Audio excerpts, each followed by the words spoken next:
World Insight with Tian Wei, coming to you live Monday to Friday on CGTN. Now we turn back to Beijing. U.S. Commerce Secretary visits China on Monday. This visit is to discuss a range of issues, including laying the framework of trade between the two countries.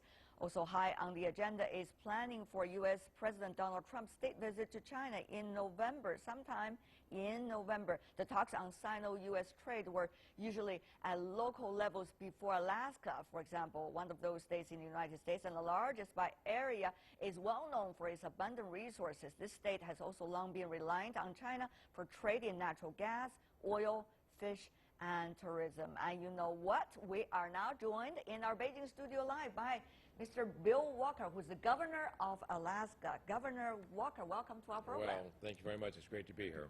Great to have you, sir. I heard from Alaska to China, actually, you have to take a 20-hour trip.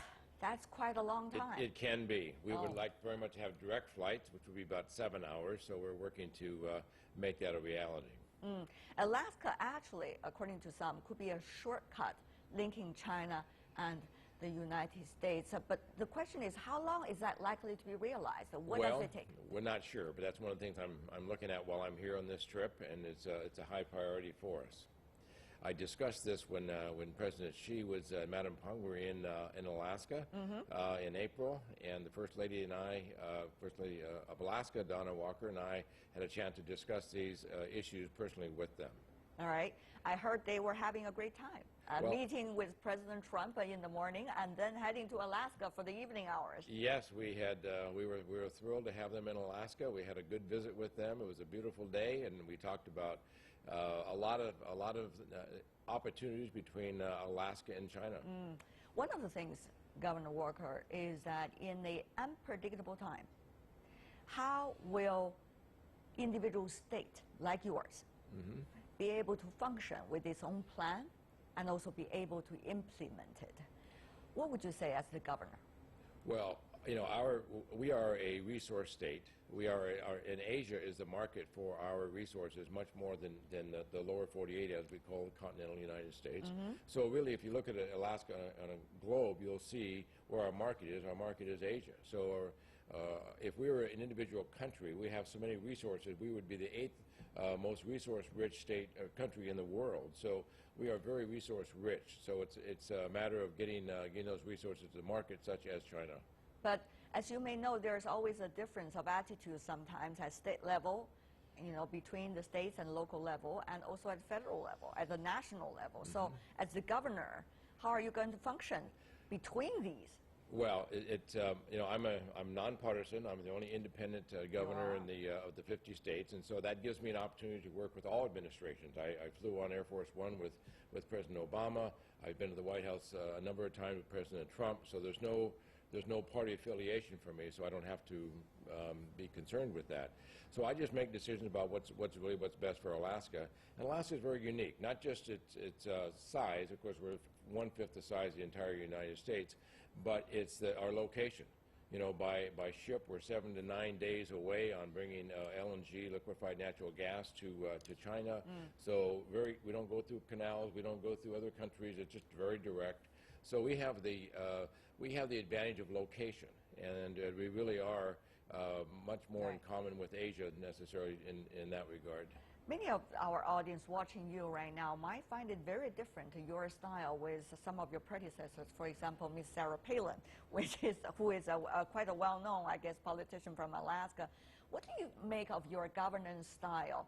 At this point, what kind of style do you think will be pragmatic enough and be able to work with the different elements of the administration? Well, when you take the partisanship and the politics side away, you just really, can you do that? I can. Can you really do that, Mr. Governor? And I have done that.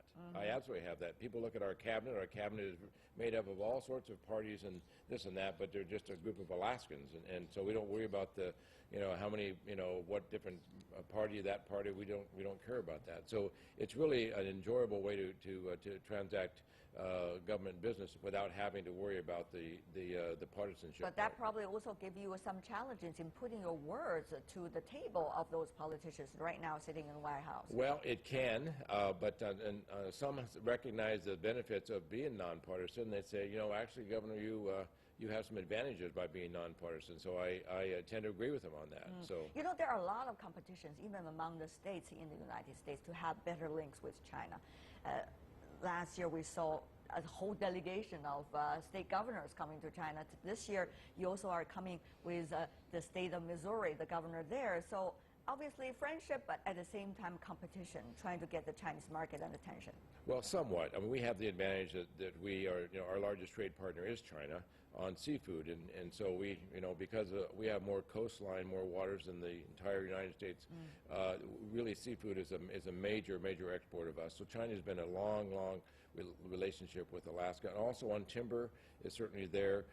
On natural, have brought oil from Alaska to China. So now the opportunity with natural gas, the clean burning natural gas, that we have an abundance of that. We have a lot of energy in Alaska and a lot of space, not very many people.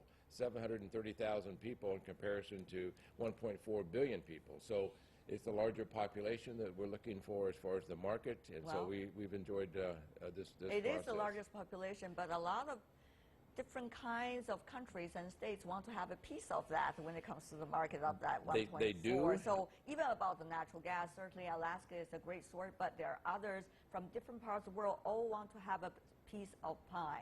Well, ours is, I think, every state, every location is unique. I'm certainly recognize that. Ours is unique because of our location. Again, 7 to 9 days of shipping time, which is about a third or a quarter of what other locations are. So, location is very critical. And also, we have the natural gas we have in Alaska is stranded gas. It's gas that we need to get to the market so we can use it ourselves. So we really have an opportunity as a sovereign. We're the only state in the nation that we actually own the resources in the ground. Yeah. I was born in the territory. When we became a state, the nation said, you have to own it in the ground. So it's really a sovereign-to-sovereign opportunity, government-to-government opportunity with stable prices. But Mr. Governor, on the other hand, you're also vulnerable. On the one hand, you could enjoy, the beautiful wind when it's blowing your direction, China-U.S. relations. On the other hand, this relationship could be bumpy from time to time. We witnessed that over the past few years. And as a result, how are you going to be able to avoid, as much as possible, the losses because there are certain policies that might be going against your cooperation? There might be difficult political times. There might be other so-called variables, which is a word favored by the Trump administration when it comes to relations with China, meaning maybe geopolitics can play with trade and things like that, be able to be exchangeable. So how do you, as governor, look at all of these possible moving factors? Well, we look at our history. Okay. We've had, in October of 1969, we began shipping LNG to Asia. And we did that for 40 years, the longest honored contract of LNG to Japan. So we look at our history of working on an international basis, and that's really been our successes, is what we've been doing historically. So it's not the first time we've ventured into an international relationship. We've been doing that since actually even before 1969, since about statehood, 1959. So again, because our location, we're closer to other countries than we are to our own country. Mr. Governor, the United States is changing. The image of it in the world is changing. China is also changing, both economically and also on the international stage. So we are talking about a period of time that you have never experienced before. So can the so-called history that you talk about be able to be the stabilizing factor, give you enough confidence about what to do next? Absolutely. And we have been through challenging times in the past. There'll be challenging times in the future. Give me an example. In the past, we've been through some very challenging times in the past as far as relationships and also natural disasters. We've been through earthquake. We've been through all sorts of disasters in our state. In our short period of time we've been a state. We're one of the newest states that there is. So we just play the hand we're dealt, and no one can guarantee what the future is going to be. But you take the opportunities you have today and you maximize them. You be reasonable. You have a good relationship, a historic relationship. And the longest honored contract in the history of liquefied natural gas is with Alaska and Asia. So we're looked upon in the marketplace as someone that you can trust, and when someone says something's going to happen, it's going to happen. So one of the things that's so unique about the United States these days is the role of the states. the states are becoming ever more active. For example, about climate change. Of course, at this point, the federal government is having some difficulties signing in, but it seems that states are very active in their own ways. Of course, you promote natural gas to give it a boost, but at the same time, people are asking, exploring oil, exploring natural gas, and other natural resources, is it going to go against the future goals of Alaska, which is to have a healthy development, sustainable development of the environment as well? Well, that's a very good point. Alaska is on the front lines of climate change, there's no question. We have 12 villages that need to be relocated as a result of that. At the same time, you know, clean burning natural gas to replace other sources of energy that are not as clean as natural gas is a very significant step in cleaning up the air and the environment. You know, the projection is if the project we're working on, you know, came to China, it would reduce the emissions by 80 million tons per year. It's a very significant step in the right direction. So. So what about for Alaska yourself? I mean, further much. exploration of the natural resources that could have a dumping impact on your environment in the future.